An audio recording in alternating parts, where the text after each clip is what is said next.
Maître de l'univers, tu règnes à jamais. Il y a plusieurs dimensions de la foi. Ressens le parfum de mon Tout comme il y a plusieurs niveaux d'espérance. Mais l'espérance que Dieu donne est une espérance qui ne faillira jamais. Yahweh Shammah, Yahweh Shammah, Yahweh Shammah, Yahweh. Oh, oh, oh. Yahweh, Yahweh Shammah. Me voici devant ton saint trône. Mon âme a soif de toi. Je lève mes mains pour t'adorer. Adonai. Me voici. Exaspéré par cette situation, va poser la question à Israël: si j'ai divorcé de toi, eh bien, montre-moi la lettre de divorce par laquelle je t'ai répudié. Amen. Et Dieu lui-même dira: dans ma colère, je t'avais rejeté, mais dans mon amour, je vais te récupérer. Si je paraphrase. Amen. Donc la première des choses qui soit difficile à vivre en amour, ce sont les amoureux difficiles ou les personnes qui sont difficiles. La deuxième des choses qui rendent l'amour difficile à vivre, ce sont des futurs beaux-parents qui ne vous acceptent pas. Frères, des fois nous minimisons certains faits. Quand on est jeune, on a l'habitude de dire: lui et moi on s'aime, c'est suffisant. Même si ses parents ne sont pas avec nous, on s'en fout. J'ai même rencontré une sœur, elle parlait tellement bien français. Elle me regarde dans les yeux, elle me dit: si son père ne veut pas, ben, j'en ai rien à cirer moi. Je lui ai dit: j'ai été jeune, j'ai eu ton âge un jour. Mais un jour, je me suis également rendu compte d'une chose, que quand on épouse une femme, derrière la femme, il y a d'autres composants qu'on ne peut pas rejeter par le simple fait d'un coup de gueule. On peut dire: je ne reconnais pas ma belle famille. C'est vrai. Mais est-ce que vous allez aussi empêcher à votre belle famille d'envoûter vos enfants? Et pour les empêcher, ça veut dire que vous allez reconnaître leur existence afin que vos prières soient efficaces et que votre comportement soit adéquat. Vrai ou faux? Amen. Bien-aimé, il n'y a rien de pire que de tomber sur des beaux-parents. Là, je ne parle pas encore de l'ensemble de la belle famille, que de tomber sur des beaux-parents qui ne vous acceptent pas, qui vous tolèrent, mais qui ne vous acceptent pas. Un jour, je parlais avec un couple, un jeune couple fiancé. Je pose la question à la sœur: eh ben, dites-moi, c'est quand votre mariage? Elle me dit: ah ben, on aura notre prédote dans 3 mois. Je dis: oh ben c'est super. On aura notre prédote dans 3 mois, mais le beau-père ne sera pas là. Je lui pose la question: pourquoi? Il a dit que comme son fils a insisté, il va même faire la lettre, mais lui-même ne viendra pas. Il ne voit rien de bon. Je me rappelle ce jour-là avoir dit aussi bien au frère qu'à la sœur: j'ai dit, c'est un mauvais signe. Il faut arranger ça avant. Reporter ou annuler votre prédote, mais ne le faites jamais dans une situation de conflit. Amen. Parce que le triomphalisme qui entoure le mariage est tout simplement un manque de maturité. Vous voyez les gens qui sont là, ils se marient, et puis ils crient: allô, Guinaye, et pour dire il a vaincu. Bien aimé, le fait qu'on vous passe l'anneau au doigt, c'est peut-être une bataille qui a été remportée, mais la guerre peut être longue. Amen. Amen. La troisième chose qui rend l'amour difficile, c'est une future belle famille qui ne vous accepte pas. Là, je parle particulièrement des belles sœurs et des beaux-frères. Amen. Mais après analyse et après plusieurs années de mariage, pour ma part, je me suis rendu compte qu'il y a aussi des beaux-frères qui sont très mauvais, mais qui se cachent derrière les belles sœurs. Amen. Ça veut dire tout simplement qu'il y a des frères qui sont des très très bons manipulateurs. Il ne peut pas montrer qu'il n'aime pas la femme de son frère, et par conséquent, qu'est-ce qu'il fait? Il utilise une sœur de la famille ou une fille de la famille dont les réactions sont reconnues très virulentes à chaque fois qu'elle est mécontente. Amen. Est-ce qu'on me comprend? Donc c'est pourquoi nous allons parler également d'une belle famille difficile. Une belle famille qui ne vous accepte pas peut faire que ça soit difficile d'exprimer votre amour. Je connais deux jeunes gens quelque part. Les deux s'aiment, ils sont ensemble depuis 2 ans. Mais les deux ne se rencontrent jamais chez la sœur. Ils ne se rencontrent qu'au coin. Parce que les sœurs de la sœur, ses grandes sœurs et ses grands frères, ne supportent pas du tout de voir leur sœur avec cet homme-là. Et ça crée une situation impossible à vivre. Amen. À telle enseigne qu'un jour le frère m'a dit, prophète, j'aime la fille, mais nous ne pouvons pas vivre cet amour librement du fait que nous avons trop de contraintes à cause du fait que on ne sait plus qui est policier dans notre relation. Amen. Elle dit, vous vous rendez compte que moi, je n'arrive pas chez la sœur. Mais un jour, ma belle-mère, donc ma future belle-mère, appelle sa fille pour lui dire, on m'a dit que tous les jours, après le culte, ce garçon-là t'accompagne jusqu'au coin. D'ailleurs, il s'arrête à tel endroit. Il s'habille de telle manière. On croirait une parole de connaissance. Et finalement, l'homme me dit, mais je n'en peux plus. Nous nous aimons. Mais même quand nous marchons, à chaque fois qu'on rencontre quelqu'un, étant donné qu'on ne sait pas qui peut être qui, on prend déjà 1000 coudées de distance. Donc je ne peux même pas tenir le petit doigt de la fille avec qui je suis en amour. Amen. Amen. Et le frère était venu me voir à l'époque, tout en larmes, en me disant, prophète, j'aime la fille, mais sincèrement, je ne peux plus continuer à vivre avec elle à cause de sa famille. Amen. 4e chose qui fait que l'amour soit difficile à vivre dans certains cas, ce sont les difficultés à réunir l'argent du mariage et à fixer la date. Les difficultés à réunir l'argent du mariage et à fixer la date. Frères, nous autres, nous nous étions mariés par la foi, c'est vrai, mais nous avions une alliance par laquelle Dieu s'était engagé formellement. Dans une alliance, il ne faut pas que toi tu crois que Dieu s'est engagé pendant qu'il ne s'est pas engagé. Tu viens dire, Seigneur, moi je crois que tu es avec moi, et comme tu es avec moi, tu m'as sauvé à la croix, donc tu t'engages avec moi. Amen, amen. Donne aussi à Dieu le temps de répondre. Amen. Amen. Moi, quand je me mariais, je n'avais pas d'autre choix que de me marier par la foi. Pour une seule raison, j'étais déjà prophète ordonné. Ça veut dire que et ma famille, et les amis, et le quartier, et la belle famille savaient que j'avais déjà Dieu comme patron. Amen ou pas amen? Donc la 4e des choses, je disais, qui rend l'amour difficile à vivre, ce sont les difficultés à fixer une date de mariage ou encore à réunir l'argent. Parce que tout simplement, les jeunes commencent à préparer le mariage que le jour où ils sont engagés. On prépare le mariage dès qu'on devient majeur. C'est pourquoi les grands jeunes acceptent les filles de 16 ans et les garçons de 18 ans. Parce qu'on estime que par cet enseignement, tu dois déjà commencer à préparer ton mariage de demain. Amen. Et puis moi, je vous interdis de vous marier par faire part. Parce que si un garçon comme toi, tu te maries par faire part, spirituellement, ta femme aura combien de maris? Un jour, un frère devait se marier, c'est un pasteur, il m'écrit, voici la liste de la dot en annexe. Je lui ai directement fait un SMS, j'ai dit, mon cher, j'ai déjà doté. Il me dit, non, c'est pour ma dot. J'ai dit, alors, je ne suis pas intéressé. Oh non, c'est pour que tu contribues, que tu me dises ce que tu vas prendre. J'ai dit, mon cher, tu n'es même pas mon enfant. Amen ou pas amen? Et ça fait combien de choses? La 5e des choses qui rend l'amour difficile à vivre, ce sont les personnes possédées par les démons.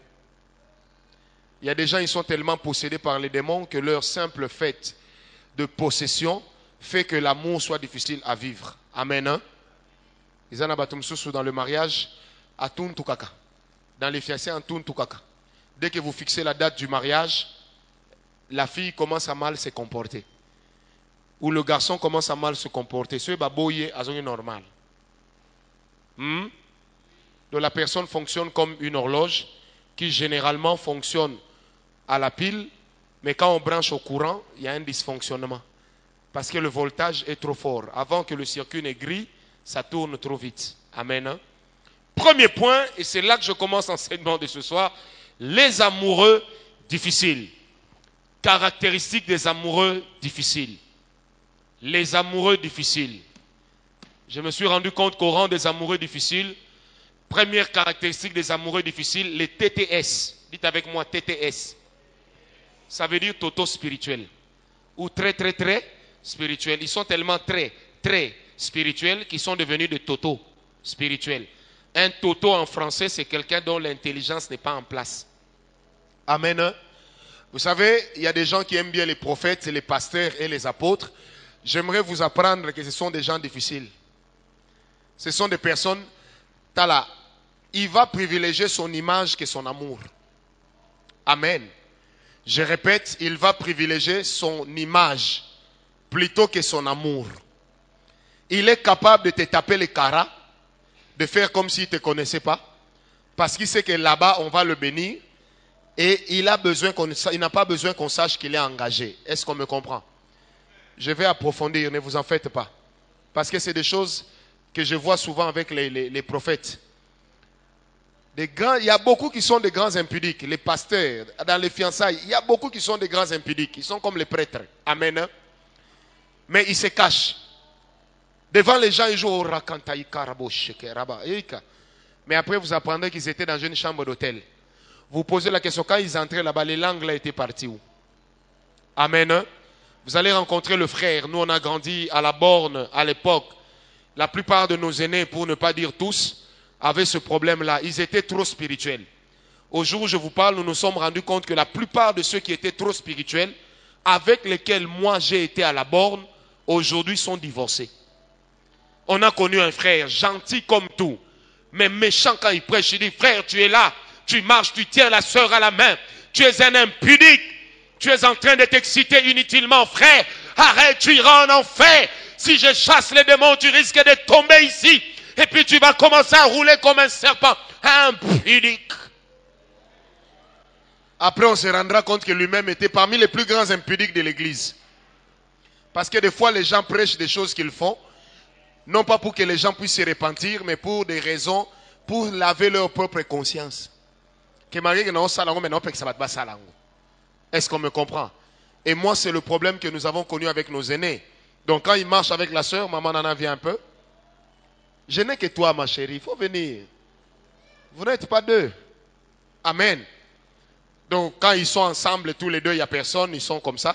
Dès qu'ils voient les gens, ma soeur, tu vois, je te disais, quand tu lis Habakkuk, maintenant, tu peux mettre ça ensemble avec le livre d'Agé. Est-ce que tu sais pourquoi on appelle ça Agé? Parce que celui qui a écrit ça avait de l'âge. Et tu sais pourquoi on parle de Sophonie?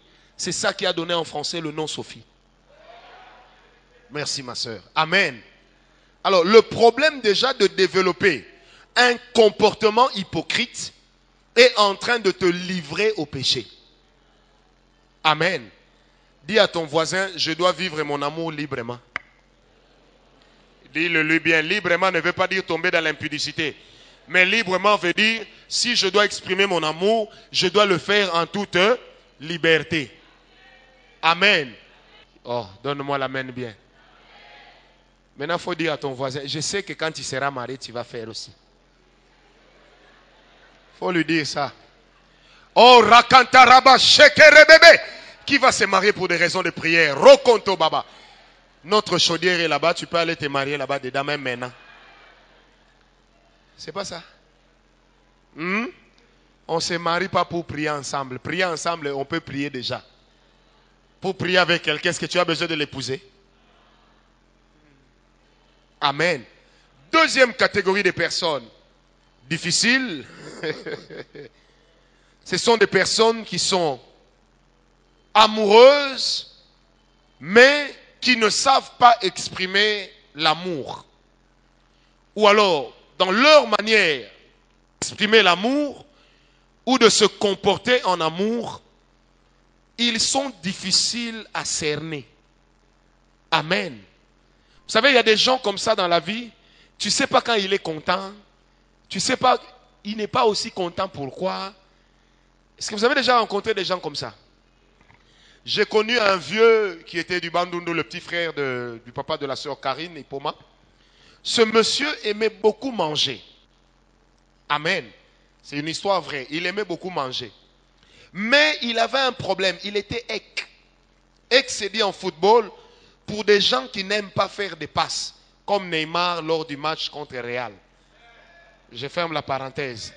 Oh, c'est l'arbitre. L'arbitre ne joue pas au foot, mais je ferme encore la parenthèse. Amen. Alors, qu'est-ce qui va se passer? Ce monsieur-là, comme il n'aimait pas partager la nourriture, quand il plonge la main dans le foufou, le visage devient comme ça.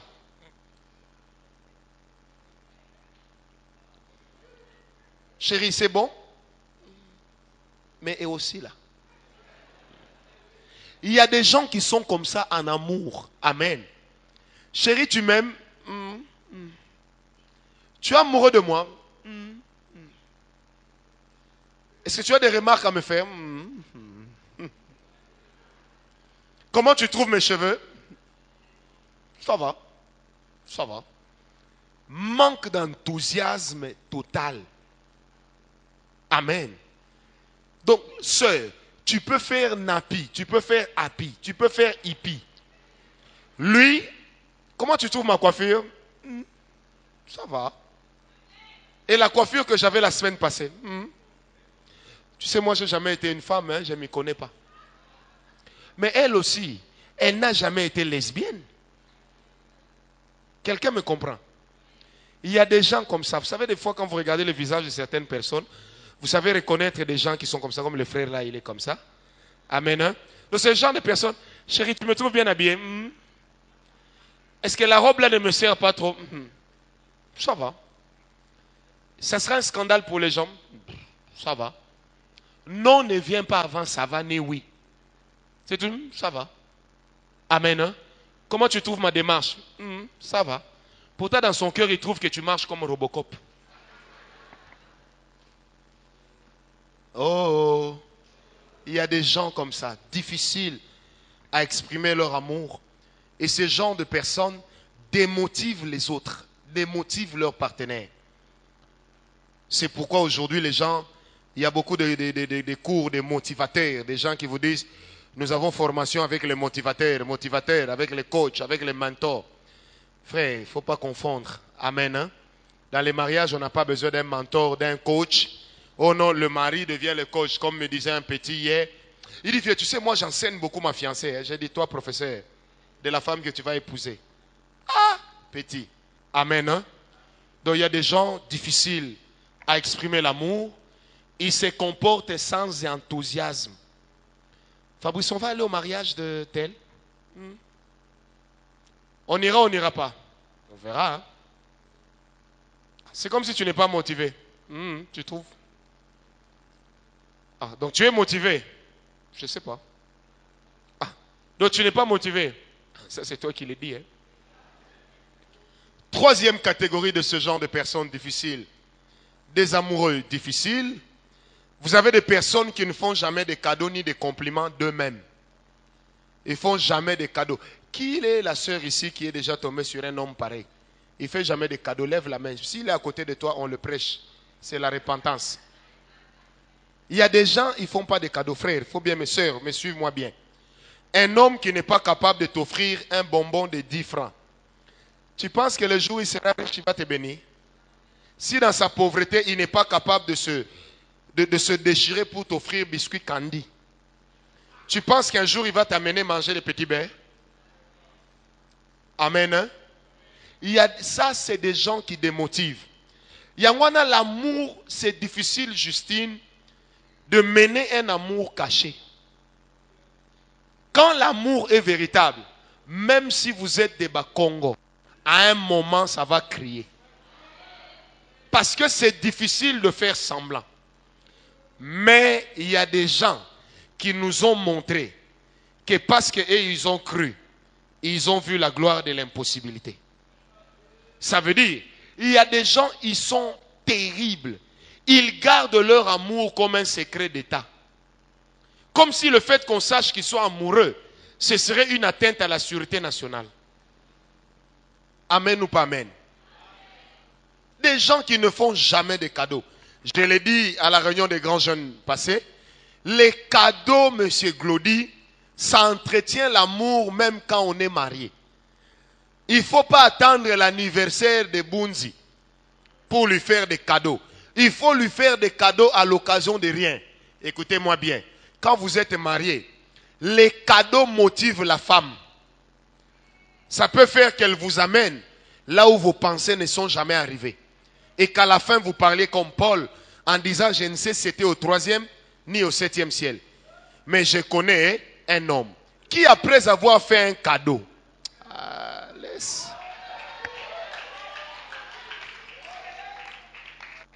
Un jour, un homme m'a dit, mais tu fais trop de cadeaux à ma femme, à ta femme. J'ai dit, mon cher, c'est ma femme. Tu veux que je prenne les cadeaux que je donne à ma femme, que je te donne ça alors? Je dis, moi, ma femme doit avoir un véhicule plus beau que le mien. Ma femme doit être toujours dans de bonnes conditions. Parce que je travaille d'abord pour elle. Moi, je vais faire de l'argent, je vais faire mes croisades, les gens me bénissent. Si j'enlève la dîme, l'argent là qui reste, c'est pour qui? C'est pour elle et pour les enfants. Et ma femme sait, moi je ne peux pas, si moi je ramène une chaussure chère, si je ne lui achète pas la même chose, je dois lui donner l'argent pour qu'elle fasse son achat à elle. Mon cher, dans la vie du mariage, il faut être un économiste, mais pas un lookengiste. Vous savez ce que c'est un lookengiste? Lookengu. Basi au moni, babete la biso machine. Ah, beto kara, je me suis dit, toi tu as 30 vestes. Hein? Moi je n'ai que 2 tailleurs. Ah, je me suis dit, est-ce que quelqu'un me comprend? Frère, quand une femme veut te mettre mal à l'aise, il ne faut même pas minimiser la petitesse de sa taille. Donne-moi la main bien. Une femme peut être mince, petite, très petite de taille. Toi, tu es géant. Sans la fronde et la pierre, elle est capable de te faire tomber, de couper ta tête. Et puis, elle va couper ta tête comment? C'est toi-même qui vas lui donner. Coupe seulement, coupe. Est-ce que tu as compris? C'est pourquoi des fois, il y a des gens qui disent, mais cet homme-là, c'est comme si la femme le manipule. Frère, ne blague pas. Tu n'es pas encore marié. Quand une femme veut te mettre mal à l'aise, frère, ne pensez pas que les représailles de la femme, c'est seulement dans ciseaux. Hein. Vaut mieux une femme qui te fait ciseaux, plutôt qu'une femme mariée qui te montre que tu ne vaux rien. Donne-moi la main bien. Dis à ton voisin, il ne faut pas minimiser la force d'une femme. Mais femmes, ne minimisez pas non plus la force d'un homme manipulateur. Quatrième point,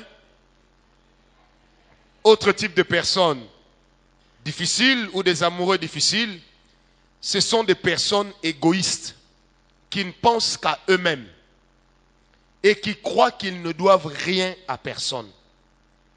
Des personnes égoïstes qui croient qu'ils ne doivent rien à personne. Ce sont également des personnes qui se disent toujours, derrière le mal qui arrive, ça ne peut pas être moi. Ça doit toujours être l'autre. C'est toujours mon partenaire. Ça ne peut pas être moi. Vous savez, un jour, nous avons connu ce qui aurait pu être un grand drame chez moi à la maison. Mon premier garçon, on a commencé à le chercher. On ne le retrouvait pas. C'était un jour de la semaine à 14 heures. On a cherché l'enfant dans toute la maison. L'enfant n'était pas là. Les travailleurs sont sortis dans la concession.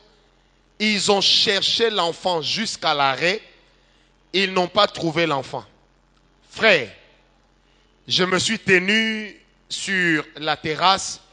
Je regarde le ciel. J'ai dit, Seigneur, qu'est-ce que je t'ai fait? Ma femme était derrière moi. J'ai vu comment elle a fait marche arrière sans se retourner, comme une voiture. Donc elle-même déjà s'est dit, le gars ici risque de m'accuser. Amen. Pourquoi? Parce que la plupart des hommes, surtout africains, ont l'habitude, quand il y a un problème à la maison, ou quand il y a un problème dans leur relation, même dans les fiançailles, ils accusent facilement la femme d'être à la base du fait que ça ne marche pas. Amen. Amen. Et je me rappelle plus tard, ma femme me dira, tu sais, quand tu as sorti cette parole, là où j'étais, je me suis dit, Torosuka wapi. Frère, quand j'ai fini de dire ça, l'Esprit de Dieu m'a dit, entre à la maison. Je suis retourné à la maison, l'Esprit de Dieu me dit, tiens-toi au salon. Crie son nom. Pendant qu'on criait déjà avant, J'ai commencé à crier, Sagui, tu es où? Sagui, tu es où? Pendant qu'on a cherché l'enfant jusqu'en dessous des chaises, devinez, il était où? Vous voyez les chaises de la salle à manger? Comme ça entre sous la table. Maintenant, la nappe est là. Il dormait là-bas et la nappe l'avait recouvert. Donc, ce qui veut dire qu'en faisant même ça, il n'y avait pas d'enfant. Et puis, l'enfant sort tout bonnement. Papa, frère, je suis parti lui acheter un cadeau. Ce jour-là, j'ai réalisé à quel point j'aimais mon fils. Amen. Mais le but, ce n'était pas ça. Le but, c'était seulement de vous montrer combien est-ce que les hommes, certains hommes, ont tendance facile à accuser leur femme ou leur fiancé, à les charger du fait que la relation ne marche pas bien ou du fait que telle ou telle autre chose n'a pas été. Est-ce que quelqu'un me comprend? Mais il y a aussi des femmes qui ont cette tendance à charger les hommes tout en leur disant, si ça n'a pas été, c'est certainement à cause de toi. Vous allez remarquer, surtout chez nous en Afrique, quand l'enfant est intelligent, le papa n'a pas honte de dire, il tient cette intelligence de moi. Mais le jour où l'enfant est idiot, il tient cette idiotie de sa mère. Mais plus tard, les scientifiques vont nous prouver que l'intelligence d'un enfant est à 85% liée au quotient intellectuel de sa mère.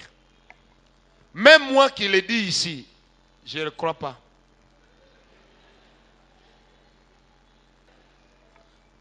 Amen. Est-ce que quelqu'un est avec moi? C'est pourquoi dans le mariage comme dans les fiançailles, ne laissez jamais les conflits durer longtemps. Et quand je parlerai des solutions, je reviendrai sur ce point. Amen. Autre caractéristique des personnes ou des amoureux difficiles, ce sont des personnes qui n'ont pas honte de montrer qu'ils regrettent leur choix. Ça, vous avez ça dans le mariage, même dans les fiançailles. Des gens qui regrettent leur choix.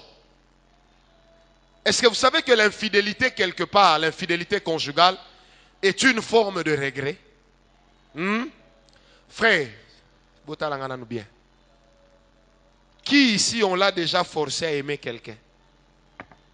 Si tu es là, lève la main. Peut-être qu'on t'a forcé par prophétie, lève la main. Frère, tu sais, dans la vie, il faut avoir l'habitude de faire une projection conique du visage et de la corpulence de la personne que tu es en train d'épouser. Si toi, tu as toujours aimé les femmes minces, ne va pas aimer une femme volumineuse. Parce qu'après, tu la mettras mal à l'aise. Qui m'a donné un amen bien? Les femmes volumineuses, il y a des hommes qui les aiment comme ça. Les hommes petits de taille, il y a aussi des femmes qui les aiment comme ça. On n'a pas besoin d'une femme qui, au moindre problème, elle va regarder le frère Malou Malou et dire, je pose à mon coussin. Frère, si ça t'arrive, il faut lui poser la question. Est-ce que quand on s'était aimé, j'étais géant? Un jour, ma femme m'a dit, toi aussi tu es noir. J'ai dit, non, non. À l'époque où je te faisais la cour, j'avais oublié de te dire que j'étais métis dedans. Est-ce que quelqu'un me comprend? Oh, donne-moi un amen bien. D'abord, le fait de regretter un choix fragilise la relation. Même quand cela n'est pas connu de l'autre. Maintenant, imaginez l'horreur que ça peut causer quand c'est connu de l'autre. Imaginez l'horreur. La femme qui va dire vraiment, cet homme, comment je l'ai aimé, sa bouche sent mauvais. Pourtant, sa bouche-là sentait comme ça avant. Quelqu'un me comprend? Quand on aime, on travaille ensemble pour améliorer. Quand on aime, on ne travaille pas ensemble pour faire des constats. Mais on doit améliorer chacun. L'homme améliore sa future femme. La femme améliore son futur mari. Oh! Est-ce que quelqu'un me comprend? Dis encore avec moi, ce n'est pas l'autre qui a tort, c'est moi-même. Alléluia. Un choix qu'on regrette, c'est déjà une paix que l'on perd. Un choix qu'on regrette, c'est déjà une paix que l'on perd. On ne mène pas une vie heureuse avec des regrets, mais on mène une vie heureuse en travaillant sur les regrets, pour ne pas que ces regrets-là puissent nous suivre. Tu vas épouser une femme parce que tu n'avais pas une grande vision pour ta vie. Et tu te rends compte que tu es devenu grand. Elle ne parle pas bien français. Tu commences à la cacher à la maison parce que tu as honte qu'elle dise la papa, le maman. Tu sais, hein, je t'ai vu. Me dis pas ça, c'est vrai. Ça, tu es menteur. Tu es menteur, hein, tu es menteur. Tu dis encore, hein. Frère, il y a des centres d'alphabétisation, rien qu'ici sur l'avenue 24 novembre ici. C'est quoi, Kassavoubou? Il y a un centre de français. Inscrit là même au cours de 6 heures ou de 20 heures. Comme ça, personne ne la voit. Il n'y a pas de mal à apprendre. Donne-moi un amen bien. Parce que la femme là que tu vas prendre, tu abandonnes celle que tu aimes pour celle qui va te donner honneur. Frère, n'oublie jamais que quelqu'un dans la vie duquel tu n'as pas contribué peut toujours te le rappeler un jour. Est-ce que quelqu'un me donne un amen? Très bien. Donc fais très attention. Fais un bon choix. Deuxième chose, travaille toujours à améliorer la personne qui est ton choix. Je n'ai jamais eu honte de le dire, ma femme et moi. Quand nous nous étions aimés, elle n'avait pas la taille qu'elle avait. Mais quand nous nous étions aimés, je n'avais pas non plus les vêtements que j'ai aujourd'hui, qui font qu'à plusieurs endroits, quand les gens me voient, ah, prophète Ngawala a toujours bien habillé. Quand nous nous étions aimés, il n'y avait pas ça. Amen. Amen. Donc, frère, dis un peu à ton voisin, il faut qu'on s'améliore mutuellement, même si ce n'est pas ton fiancé. Dis-lui ça. Il faut, dis-lui aussi ça. Mon chips, la dimension du sacrifice dans le mariage, il ne faut jamais perdre ça. Celui qui aime, soit il sacrifie ou il se sacrifie. C'est ça aimer. Aucun sacrifice n'est plus grand que la joie que l'on provoque chez l'autre. Aucun sacrifice. C'est même ça qui rend l'amour succulent. Oh. Amen. Mais femmes africaines, écoutez-moi, femmes noires, femmes africaines, oh Dama, oh ma mère, vous devez bien m'écouter. Le sacrifice doit être réciproque. Est-ce que les hommes sont d'accord? Amen. Autre caractéristique des amoureux difficiles.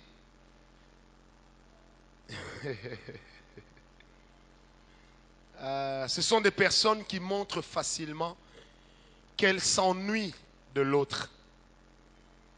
Elles le montrent facilement, sans beaucoup d'efforts. Elles te montrent que tu m'ennuies. Et vous savez comment ils te montrent ça? Vous êtes ensemble, tu lui parles. Hey, tu sais, Adam, j'étais là-bas tel jour. Il est là. Mais je te parle, non? Qu'est-ce que tu fais? Non, je parle avec Patou. Comment Patou peut être la troisième personne qui s'invite pendant que vous êtes dans des moments où tu consacres le temps à la personne que tu aimes? Est-ce qu'on me comprend? Ne montrez jamais à la personne que vous aimez que vous vous ennuyez d'elle. Montrez-lui toujours qu'elle est pour vous un centre d'intérêt. Amen. Est-ce que je peux t'accompagner à ta défense? Non. Mes amis ne viennent pas avec leurs fiancés parce qu'ils ne sont même pas fiancés. Puis toi, tu vas venir avec moi. Pourquoi? Oh, mon gars, ne viens pas. Qu'est-ce que tu caches? Quand on aime, parmi les choses qui montrent qu'on aime, c'est qu'on a toujours envie d'être ensemble. On a toujours envie de passer du temps. Et aujourd'hui, les téléphones, surtout les smartphones et les tablettes, sont devenus des concubins et des concubines de plusieurs dans leur couple. Je dirais même qu'ils sont devenus des concubines officielles. Amen. Hein? Parce que tu vas voir même la nuit, sous le drap, l'homme en train de chatter pendant que sa femme dort à côté. Un jour, un homme m'a dit, Une femme m'a dit, tu sais papa, viens de finir de faire l'amour avec mon mari. Pendant que je m'assoupis, je dors. Je me rends compte qu'il est au téléphone. Il dit discrètement, je regarde. Une femme est en train de se masturber et lui est en train de regarder. Elle m'a dit, j'étais dégoûté. J'ai eu l'impression que pour lui, je n'étais qu'un objet de plaisir, j'étais qu'une chose. Et ce mariage, Dieu merci, a été sauvé grâce au conseil. Est-ce que quelqu'un me comprend? Dis un peu à ton voisin, quand vous serez ensemble, oublie un peu ton téléphone, oublie ta tablette. Dis-lui ça. Vous savez, j'ai un téléphone qui a le numéro du ministère. Les gens m'appellent sur ce téléphone-là comme vous n'avez pas idée. Donc, j'ai pris une retraite de 4 jours cette semaine. À mon retour, j'avais 589 WhatsApp. Pas des groupes, mais privés. Des gens qui désiraient me parler. J'avais plus de 180 messages sur Facebook. Je vous épargne les appels non aboutis parce que j'avais les notifications. Donc dès que j'ai rallumé le téléphone, ça faisait... Ça entrait. Amen. Et aujourd'hui, je disais à ma femme, je crois, je lui ai dit, tu sais chérie, je gère des capricieux. J'ai une femme capricieuse, j'ai des enfants capricieux, mais je gère des fidèles capricieux. Donc moi, il y a des gens, ils m'écrivent, je ne réponds pas. Ils m'écrivent parce que j'attends le bon moment, mais la personne me lance un message. Vraiment, je vous écris, vous me montrez que je n'ai aucune valeur. Ça ne fait rien, même Dieu se souviendra de moi. Si vous êtes là et que vous m'écrivez ça, arrêtez. Ça me fait mal au cœur. Est-ce qu'on me comprend? Des fois, je ne réponds pas pourquoi. Ton message entre à 10 heures. Je décide de répondre à tous les messages à 18 heures. À 18 heures là, quand je réponds, ton message est peut-être passé au 150e message. Maintenant, quand je réponds, il y a des gens qui directement réagissent. Qui me voient en ligne, je suis obligé de faire quoi? De répondre. Amen. Est-ce qu'on me comprend? Alors, si maintenant en amour, le smartphone, et je le dis à ma honte, parce que pendant longtemps, moi-même, j'ai eu ce problème. Si le smartphone ou la tablette s'invite toujours dans votre relation amoureuse, sachez que cet objet, un jour, va finir par vous séparer. Cet objet va vous séparer parce qu'il va trop vous occuper, mais cet objet va également vous séparer, surtout lorsqu'il a des codes. Aujourd'hui, je prêche, c'est la tablette de mon épouse. La mienne est déchargée. Parce que les données qui sont sur ma tablette se retrouvent sur sa tablette. Donc, je ne pouvais pas fournir des efforts. Elle a le code de tous mes téléphones, elle les gère. Est-ce qu'on me comprend? Quelque part, ça la sécurise. Donne-moi un amen bien. Ah, frère. Ne montre pas à l'autre que tu t'ennuies de lui. Montre-lui au contraire qu'il revêt un intérêt pour toi. Qui m'a dit amen bien? Je parlais avec un petit à moi qui est informaticien aux États-Unis. Aujourd'hui, aux États-Unis, au Canada et même en France, il y a un système. On peut t'engager dans une grande compagnie, mais en fait, tu mets les pieds au boulot qu'une fois le mois ou une fois tous les 3 mois. Ton travail se passe sur le téléphone ou l'ordinateur. Ce petit-là m'a dit, vieux, j'ai démissionné. J'ai dit, pourquoi? Il dit, je me suis rendu compte qu'en réalité, nous qui travaillons depuis la maison, nous n'avons pas d'heures de travail. Mais ceux qui vont au travail, ils ont leurs heures. Alors, j'ai démissionné, j'ai pris un travail où à 17 heures, ça s'arrête. Il dit, vieux, tu sais ce que j'ai fait? Quand je quitte le boulot, le téléphone du boulot reste dans le tiroir du bureau. Comme ça, ça ne dérange pas mon foyer. Est-ce qu'on me comprend? Ces objets, ça peut vous rendre la vie difficile dans l'expression d'amour.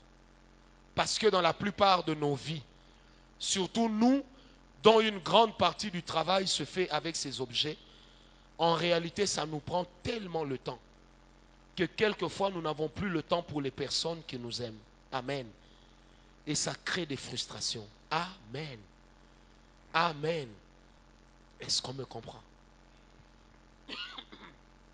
Amen. Autre chose qui rend l'amour difficile à exprimer, ce sont des personnes masochistes. Vous savez ce que c'est que le masochisme, n'est-ce pas? Quelqu'un qui a du mépris pour les femmes ou quelqu'un qui exprime l'amour avec beaucoup d'agressivité. Et une agressivité généralement verbale ou physique. Amen. Ça, c'est difficile. J'ai connu un monsieur, une famille très connue. Ce monsieur et cette femme mariée se battaient chaque jour. Mais après la bagarre, 1 heure après, quand ils sortent de chez eux, ça va chérie, content. Après, on s'est rendu compte qu'il y avait du masochisme. Ça veut dire que leur excitation sexuelle venait de toute l'agressivité exprimée avant. Frère, écoutez-moi, je ne suis pas psychologue, mais le masochisme, c'est un démon. Un homme a tué sa femme en Belgique, comment? La femme vient lui raconter, chérie, tu sais, excuse-moi vraiment, mais je dois avouer, j'ai eu une relation avec un homme, et il était masochiste, il m'a enchaîné, il m'a fouetté, avant les relations sexuelles. Et quand on est passé à l'acte, c'était bien, avec les douleurs que j'avais sur mon corps, et les douleurs qu'il provoquait, j'étais aux anges. Entre-temps, la fille était de Mbinza, les garçons étaient de l'autre côté. Mais n'importe où, l'homme, ah, c'était bien, oui, je peux aussi te faire ça. Oh oui, il enchaîne la femme, nga. Il enchaîne la femme, nga. Ah, Bakanja a menti. Le gars a rossé la femme jusqu'à la tuer. Est-ce qu'on me comprend? Le gars a été emprisonné, il n'en a pris que pour 3 ans. Vous savez pourquoi? Parce qu'il a bénéficié des faits atténuants. On s'est rendu compte que la femme l'avait mis dans un état tel qu'il s'est senti humilié et il devait se venger. Amen. Donc j'insiste, si un frère est ici, il est masochiste, viens me voir, on va prier pour toi. Mais il y a même du masochisme à faible degré. Un frère qui tape déjà la fiancée pendant qu'il ne l'a pas encore épousée. Sœur, il ne faut plus rester avec lui. Il te tape, il ne t'a pas épousé. Dans le mariage, un jour, il va te briser le bras. Ah, donne-moi la main bien. Comment toi, tu peux taper une femme que tu n'as pas encore épousée? Est-ce que c'est normal? Toi aussi, tu as suivi le film à la télévision sur Novella où la Marina a giflé Sosina.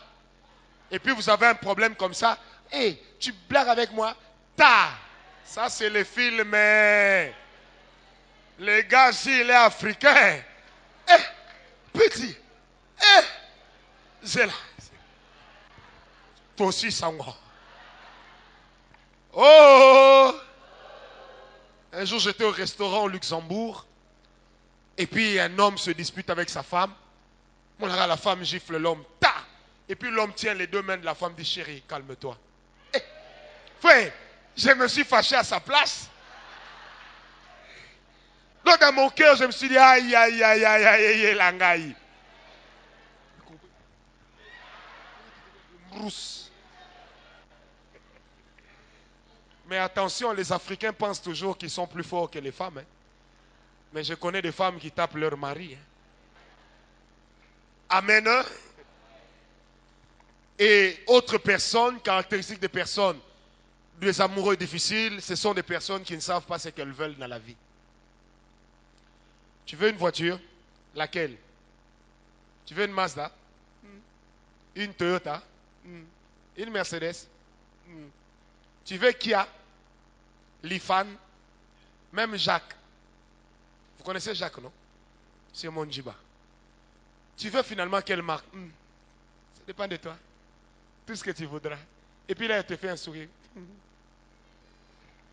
Une femme normale ne doit pas connaître tout ce qu'elle veut dans la vie. C'est dangereux. Il y a des choses qu'elle doit ne pas bien connaître. C'est pourquoi la Bible dit, tes désirs te pousseront vers lui et lui, il fera quoi? Il dominera sur toi. Est-ce qu'on me comprend? Mon cher, si tu tombes sur une femme qui sait exactement ce qu'elle veut dans la vie. Quand est-ce qu'elle les veut? Votre mariage sera un objectif de la vision, non pas un objectif d'amour. Amen. Si elle te dit, oh l'excellent temps, ah, yébela. Amen. Deuxième point, les causes des amoureux difficiles ou les choses qui rendent les personnes difficiles en amour. Première chose, je l'ai cité ici longuement et à plusieurs reprises, ce sont les frustrations. Bien-aimés, j'aimerais le dire et le redire, il n'y a rien de pire que la frustration dans la vie d'un homme, même dans la vie d'une femme. La frustration crée des blessures intérieures. La frustration peut amener quelqu'un à se minimiser. Vous savez, il y a des gens, moi je suis pasteur de cette église, il y a des gens, même quand on n'a rien dit de mal sur eux, ils sont toujours convaincus que quelque part, quelqu'un m'a critiqué. Un jour, je disais à une sœur, tu peux imaginer dans l'église que je dirige, combien de personnes me critiquent. Et je sais qu'elles le font. Mais je me suis rendu compte d'une chose dans la vie. Lorsqu'on est leader, on ne peut pas empêcher aux autres d'émettre un avis sur vous. Bon gré, mal gré. Est-ce qu'on me comprend? Ça fait partie de la loi de la vie. Et on n'y peut rien. Si je dois employer un langage biblique, je dirais, ça fait partie de la loi et des prophètes. Est-ce qu'on me comprend? Est-ce qu'on me comprend? Mais des fois, les gens réagissent à des petites choses. Vous savez, dans nos églises, des fois, les gens quittent les églises. J'ai salué maman pasteur, elle ne m'a pas répondu. Donc, elle ne m'aime pas, je n'ai pas ma place dans cette église. J'ai connu une sœur chez nous à l'église, elle a quitté l'église pour une seule raison. Ah, j'ai vu que vous avez pris l'enfant de tel. Vous l'avez serré dans vos bras. Alors j'ai compris que je n'aurai jamais de la place dans votre cœur. J'ai dit, tu es rival de cet enfant? Oh non, mais son papa a été mon fiancé. J'ai dit, il a été, il n'est pas. Est-ce qu'on me comprend? Est-ce que je vous dis authentique? La sœur est partie de l'église. Un jour, une sœur de l'église, elle me raconte, elle dit, j'ai rencontré un frère. Quand je lui ai dit que je prie à la parole de foi, le frère lui a dit, je ne te parlerai plus jamais. Elle lui pose la question, pourquoi? Elle dit, un jour j'étais malade, j'ai appelé le prophète Francis, il m'a dit qu'il allait me rappeler, il ne m'a jamais rappelé. La sœur lui dit, quand il t'a dit qu'il te rappellerait, est-ce que tu sais combien d'appels il a eu après toi? Deuxièmement, est-ce que le prophète et toi, vous vous connaissez? Il dit non. Mais c'est un homme de Dieu. Il est obligé d'avoir le temps pour moi. Frustration, il fuit l'église. Est-ce qu'on me comprend? Des fois, nous gérons des sensibilités. Je l'ai dit ici un jour dans notre enseignement sur la gestion des sensibilités en amour. Vous vous rappelez? J'avais insisté, il n'y a rien de pire dans la vie que de gérer des sensibilités. La personne t'écrit bonjour, tu es en train de parler, par politesse, tu ne peux pas faire un SMS, tu restes calme. 5 minutes après, il t'écrit, ah, excuse-moi, je vois que je te dérange, je ne t'écrirai plus jamais. Elle est frustrée et elle te frustre. Combien de fois, moi personnellement, je ne vis pas ce genre de choses. Amen. Amen. Et qu'est-ce qui va se passer? Si ces choses, je ne les gère pas bien, si ces frustrations, je ne les gère pas bien, à mon tour, je vais frustrer la personne qui s'accrochera à moi, notamment ma femme. Parce que cela est une loi dans la vie. Une personne frustrée frustre facilement les autres. Une personne blessée blesse sans s'en rendre compte. Parce qu'elle est habituée à la blessure. Elle cause des blessures aux autres. Sans problème. Dis avec moi, sans problème, sans effort. Amen. J'ai grandi dans une maison, excusez-moi, je respecte ma famille, mais ça fait partie du témoignage de ma vie. J'ai grandi dans une maison quand j'étais petit. Le matin, la maman me disait, fils de rival, Mwana Makango, fils de concubine. À midi, fils de concubine. Le soir, fils de concubine. Et on m'insultait.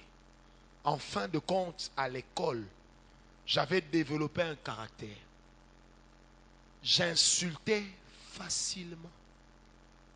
Et je n'insultais que des bêtises. Même ce sont des bêtises desquelles on ne m'insultait pas à la maison. Mais la frustration que j'avais à la maison, moi je la grandissais en termes de représailles. Quelqu'un m'a donné un amen très bien. Or, retenez bien une chose. La plupart des djihadistes que nous avons aujourd'hui, en Syrie, en Irak et ailleurs, à la base, ce sont d'abord des personnes qui ont subi un déséquilibre, une frustration. La frustration a tellement été grande qu'un jour ils font n'importe quoi. Il y avait eu fusillade à Dallas. Un ex-militaire noir a tué 5 ou 6 policiers le même jour avec un fusil à lunettes camouflé comme un sniper. Quand on va suivre pourquoi il a fait ça, quand il était dans l'armée, il avait été frustré. Pourquoi Hitler a tué 6 millions de personnes? Il avait un père juif qui battait sa mère sous l'ivresse et qui le battait. Frustré. Le jour où il est devenu fort, il veut faire payer à tous les juifs, pendant que lui-même est à moitié juif. Il donne la mort à tous les hommes adultes qui ont 1,60 m et moins, pendant que lui-même n'a que 1,60 m. Parce que sa taille lui rappelait son père. Et la frustration était là. Amen. Il va vivre avec une femme qu'il ne va jamais épouser et dont il prendra bien soin d'assassiner avant de se donner la mort lui-même. Pourquoi? Frustré, il tue. Est-ce qu'on me comprend? C'est pourquoi j'ai toujours dit aux grands jeunes, le mariage ou l'amour a une certaine dose de psychologie. Vous devez absolument savoir la personne que vous épousez. Quels sont ses repères dans la vie? Comment a-t-elle vécu certaines choses? Amen. Amen. Toi, tu l'aimes comme elle est petite, svelte, mais peut-être que pendant longtemps, les gens se sont moqués d'elle. Et un jour, en blaguant, tu lui dis, hey, toi aussi tu es mince, hein? On croirait une aiguille de 10 francs. C'était qu'une blague. Mais elle est blessée au plus haut point. Pourquoi? Parce que au départ, il y avait déjà une frustration cachée. C'est pourquoi j'aimerais le dire. Et cela est une piste de solution à ce point. En amour, il faut apprendre à dialoguer sans se fâcher. Amen. Je répète, il faut apprendre à dialoguer sans se fâcher. Des fois, laissez à l'autre l'occasion de vous raconter ses folies, de vous raconter des choses qu'elle a fait dans la folie. Ne jugez pas toujours le côté, tu as été impudique, hein, mais jugez aussi la cause. Celui qui soigne les conséquences, qu'est-ce qu'il a fait? Il les a soignés pour un temps. Parce qu'à la saison prochaine, les mêmes fruits vont pousser. Mais celui qui a enlevé la cause, à la saison prochaine, l'arbre ne sera plus en place. Est-ce que quelqu'un m'a compris? Donne-moi un amen bien. Que des personnes frustrées qui rendent l'amour difficile à vivre. Un homme qui a été écrasé par son père, il se marie, ils ont un problème à la maison, il aura toujours tendance à charger la femme. Avant de te frustrer à l'excès, avant de dire je vais divorcer, prends le temps de prier. Quel est l'esprit qui est caché derrière? Peut-être qu'il n'y a même pas un esprit de divorce. Tout ce qu'il y a, c'est une frustration qui a été mal gérée. Amen. Deuxième cause, c'est le manque de bons repères et les mauvais conseils, mais aussi les mauvais conseillers. Le manque de bons repères. Il y a des gens, le Mwango, il y a des gens, ils n'ont pas eu de bons repères dans la vie. Moi, je n'ai jamais vécu sous le même toit avec un père et une mère. Mais j'ai vécu avec mon père et avec celle que j'ai appelée ma mère, qui m'a fait grandir, qui m'a aidé à être l'homme que je suis. Je lui suis reconnaissant. Qu'est-ce que j'ai fait? Quand je me suis converti, je devais oublier mon statut de l'enfant de l'extérieur. Je devais accepter de faire comme tout le monde. Et là, j'ai appris. Est-ce qu'on me comprend? La personne que tu aimes, quels sont les repères qu'il a dans la vie? Fils de polygame, il a vu papa chasser les femmes, en amener d'autres à la maison. Un garçon me disait même, moi j'ai vu papa, maman est assise au salon, papa entre avec une autre jeune fille dans la chambre. Ils finissent de faire, quand ils sortent, papa dit à maman, va faire le lit. Il dit, maman pleurait, je n'avais que 12 ans. Je regardais mon père, je me disais, si j'étais plus fort que lui, je l'aurais tabassé. Quel repère ce garçon a eu? Pour appeler papa à avoir l'argent du Minerval, il devait passer par la secrétaire. Parce qu'il n'a pas accès à son propre père. Quel repère il a eu? Un garçon pareil, quand il travaille, il faut que Christ passe par là. Pour qu'il te donne l'argent facilement. Amen. Il a connu la difficulté de l'argent avant de produire l'argent. Est-ce que tu m'entends, Kingata? Très important à savoir. Les repères définissent généralement la qualité de vie qu'on est en train de construire. Est-ce que vous m'entendez? Est-ce que vous m'entendez? Je dis, les repères définissent facilement la qualité de vie qu'on est en train de produire. Si je me bats pour mener une vie de sanctification, c'est pour plusieurs raisons. Premièrement, j'aime Dieu. Deuxièmement, j'aime ma femme. Troisièmement, j'aime mes enfants. Je ne veux pas leur donner un mauvais repère. Quand mes enfants voient un enfant, ils posent toujours la question, papa, où est son papa? Papa, pourquoi ses chaussures sont trouées? Et je leur dis, peut-être parce que leur père n'a pas les moyens, prions pour eux. Et mes enfants sont là, oh papa, prions Dieu. Quand on a reporté à l'époque la sortie qu'on devait avoir pour l'orphelinat, mes enfants m'ont fait un procès. Ma fille, ma deuxième fille m'a dit, papa, est-ce que tu te rends compte qu'il y a des enfants qui n'ont pas de parents? Et ce jour-là, Dieu avait prévu que nous, on puisse leur donner à manger. Et nous, on n'est pas partis. Papa, c'est un péché. C'est des repères que nous donnons aux enfants. Mais quels repères nos parents nous ont donnés? Quels sont les rêves que nos parents ont injectés en nous, consciemment ou inconsciemment? Oh! Quand papa rentrait, tu avais examen le lendemain, tu dormais. Et tu entendais directement, Pesangata, esika moke na vivre, wolo. Ton sommeil se coupait parce que papa était ivre. Ton sommeil se coupait parce que maman pleurait du comportement de papa. Quand tu tombes sur un homme, sur une femme pareille, c'est pourquoi on dit toujours que quand on veut se marier, l'homme parfait, la femme parfaite n'existe pas. Nous avons tous des défauts enfouis. Enfouis. Des fois que nous ne partageons pas. Quels sont les repères? Quels sont les repères?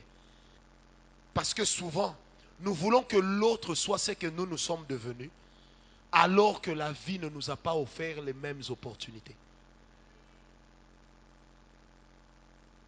Dernièrement, je ne sais plus où j'allais. Quand j'ai pris Ethiopian, j'allais où? À Bruxelles. Non, à Paris. J'entre à Ethiopian. Moi, j'ai commencé à prendre les avions depuis 1990.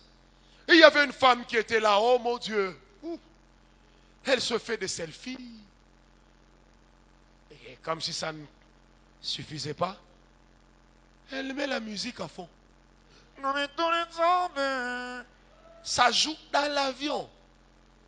Mon voisin dit, oh mais cette femme c'est une villageoise. J'ai dit non, pas forcément. Mais tu ne sais pas.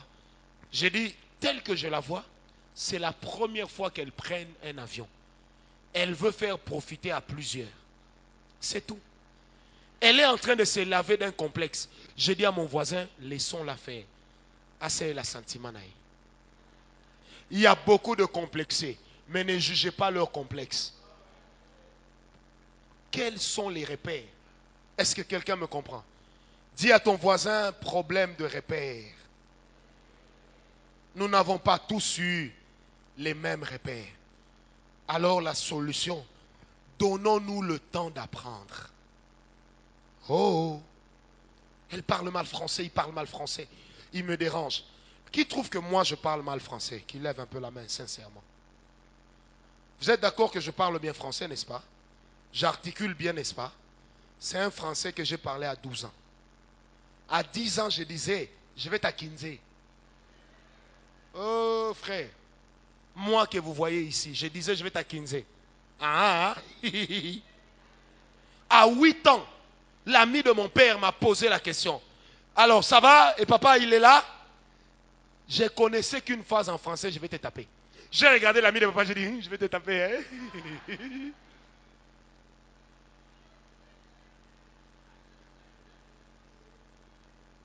La maman qui m'a fait grandir, puisque c'est aussi ma mère, comment elle m'a appris à parler français?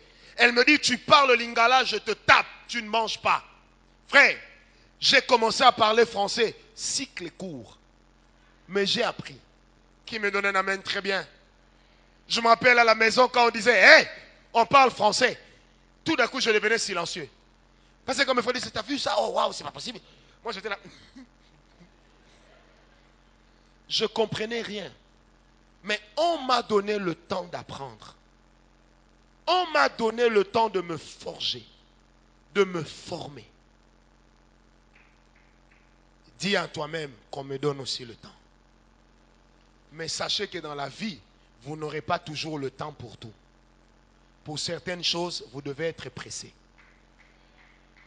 Amen. Attention, quels sont les repères que l'autre a? Pour manger, il fallait voler. Pour faire ceci, il fallait voler. Même quand vous l'épousez, il y aura toujours un peu des réflexes des petits voleurs. Elle ouvrait toujours la fenêtre pour sa soeur qui sortait avec des gars. Il ne fallait pas que papa sache qu'elle est entrée. En aidant sa soeur, elle développait les qualités d'une voleuse. Elle n'est pas devenue tricheuse ni voleuse, mais quand tu l'aimes, elle a toujours l'habitude de cacher. Il y a peut-être rien, mais elle préfère garder les noms des personnes avec lesquelles elle parle parce qu'elle ne veut pas éveiller des soupçons. Elle écrit Trax, XOR, Magellan,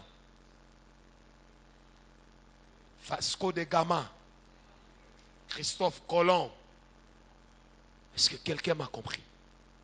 Donne-moi un amen bien. Autre chose, ce sont les mauvais conseils, les mauvais conseillers. Bien-aimé, la Bible déclare, et cela c'est dans Proverbes, le chemin du juste s'aplanit par la multitude de conseils. Malheur à celui qui n'a pas de bons conseillers. La Bible est claire là-dessus. On a besoin des conseils, mais on ne doit pas suivre les conseils de tout le monde. Certaines personnes qui te prodiguent des conseils sont en train de détruire ta vie. Certaines personnes qui te prodiguent des conseils sont en train d'envier le garçon avec qui tu es fiancé. Fais attention. Peut-être qu'au fond, elle se dit, eh, babo, il y a un gana sur place. Barobo, il a été au nom de Jésus. Est-ce que quelqu'un me comprend? Les mauvais conseillers, oh, j'avais une amie. Quand tu lui dis, mais toi, tu fais jamais de cadeaux aux hommes. Elle dit, hey, moi, ma tante m'a déjà dit, hein, faire les cadeaux à un homme, c'est une marque de faiblesse. J'ai dit, mais parce que cadeau, c'est au masculin. C'est pourquoi c'est une marque de faiblesse. C'est un témoignage d'amour, tout simplement. Il y a des femmes qui ont grandi, des jolies sœurs que vous voyez ici. Mais on leur a déjà dit, on ne fait pas la bise tout le temps à un homme comme si on était en train de le tamponner. Non. Alors quand toi tu commences à lui faire trop des bisous, elle est là. Elle a grandi dans une famille. Papa ne lui a jamais dit je t'aime. Maman ne lui a jamais dit je t'aime. Tu penses que je t'aime là, elle va produire ça d'où? Dans son usine, je t'aime n'existe pas. C'est pourquoi vous avez des gens, vous avez déjà remarqué ça dans vos relations. Quand tu dis je t'aime, tout ce que lui te dit, moi aussi. Moi aussi. Quoi? Je t'aime. Moi aussi. Et le jour, il te dit je t'aime. Ou encore, je t'aime. Ah, merci. Je t'aime n'est pas un compliment. C'est un partage d'affection. Un partage de sentiments profonds, enfouis. C'est ça, je t'aime. C'est pourquoi je t'aime ne se distribue pas dans la rue. Donne-moi un amen bien. Il y a quoi là, je t'aime, aïe bien mon coup tout est. Il y a même des frères à l'église, si tu es l'équipe, frère Osana, comment ça va, on t'a pas vu au culte. Oh, que Dieu te bénisse, tu nous as manqué. Je t'aime. Eh, tu peux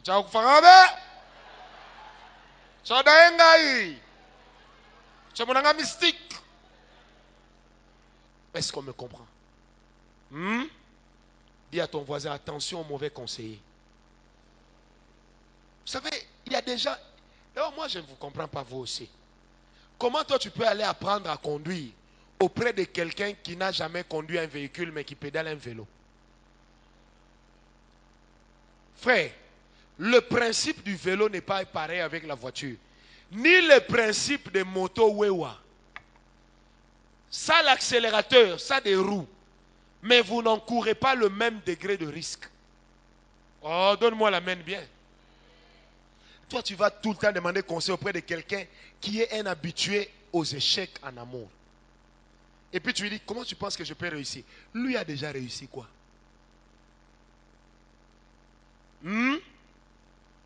Oh, vrai ou faux?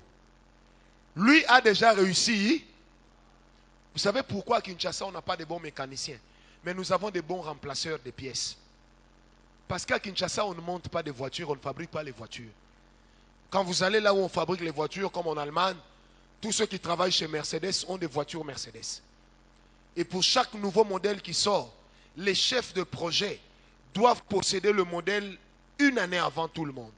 Comme ça, ils essayent le modèle, ils découvrent les failles du modèle, afin de prodiguer les meilleurs conseils aux concessionnaires, aux fabricants, qui lui, à son tour, va améliorer le produit et va former les mécaniciens en fonction de ce qu'on aura remarqué. Amen.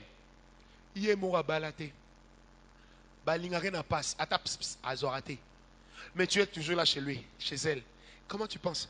Comment on doit se comporter avec un homme? Elle s'est mariée, ou si elle était experte, pourquoi elle n'est pas mariée? Comme une soeur disait, moi je sais préparer plus que tout le monde. Je dis, mais comment c'est un restaurant? On va voir. Oh, je n'ai pas les moyens. Je dis, non. Là où on prépare bien, chez maman colonel, il n'y a pas de bâtiment.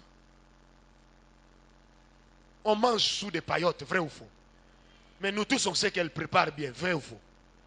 Attends, soyons sérieux. Oh non, moi je vais aller voir mon pasteur. Il est célibataire, mais c'est un homme de Dieu. Un homme de Dieu ne veut pas dire qu'il connaît tout. Moi, les choses que je vous enseigne, je les connaissais. Mais les choses que je vous enseigne, je les ai maîtrisées quand je me suis marié. Et vous allez remarquer que dans les grands jeunes, j'ai l'habitude de dire, dans mon couple, voici ce que j'ai vécu.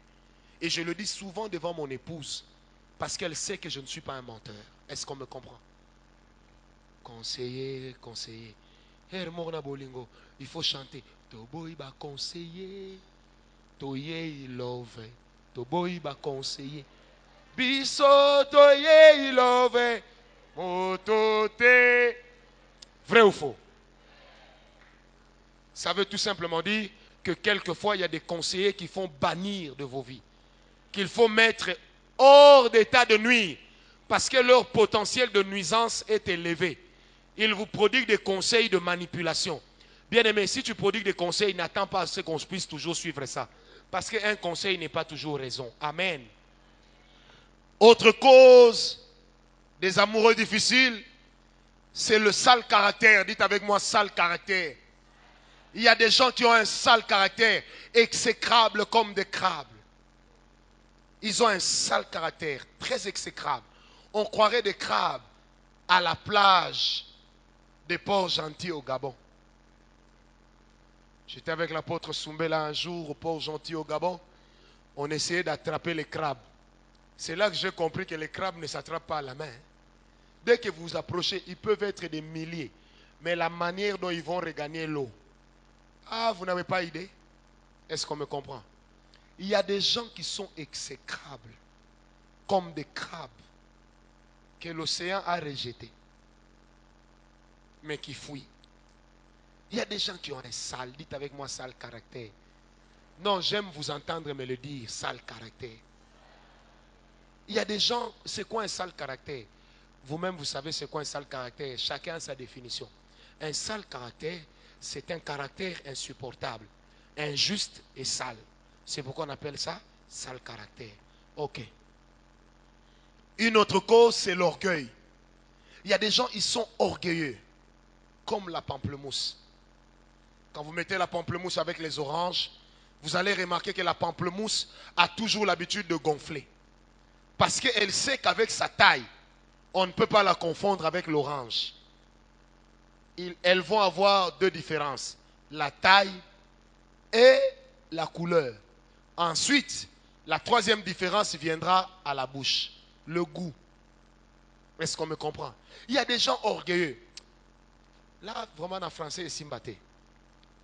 Ça, là, bolingo, na orgueil. Oh, maman, je suis un grand prêtre, moi. Ah non, on a un grand prêtre. Hein? Oh, un prêtre. Tu as eu l'Eucharistie où? Je suis un grand prêtre. Moi, je suis un grand prêtre. Non, moi, je ne suis pas n'importe qui. Hein. C'est pas la dîme, c'est pas la dîme. C'est pas la dîme, c'est pas la dîme. Frère, on ne fait pas l'orgueil. Il y a un jour ici, nous sommes au grand jeûne. Et puis on sort un sujet. Est-ce qu'un homme peut laver les dessous de sa femme? Tous les frères étaient là. Non, moi jamais, moi jamais, jamais. Balavaka. Mais sauf que même quand ils habitent une maison à cour commune, même quand on lave, on nettoie tous les vêtements dans la cour, les jours où l'homme va nettoyer les dessous de sa femme, il va fermer la porte, il va rester dedans. Qui vous a dit qu'il y a une honte à ça? Donne-moi la main bien. Est-ce qu'il y a une... Qui sont les hommes qui peuvent nettoyer les dessous de leur femme? Lève-moi la main comme moi si tu es là. Frère, ton orgueil fait ça dehors, pas chez la personne que tu aimes. Le jour où elle te dit je ne veux pas de toi, frère, si tu as tout essayé, ça ne marche pas, plaire. Si ça ne marche pas, jette-toi par terre. Il ne faut pas dire non, moi un homme, j'ai me jeter par terre. Ah, c'est jeter par terre, c'est au féminin.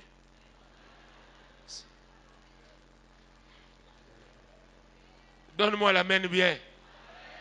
Frère, tu vas voir quelqu'un comme Mouchips comme ça. Il veut jouer au grand Moulobadji. Moi, je ne suis pas n'importe qui. Bakalele. Ba toi, boy. Nous, mon ami, c'est.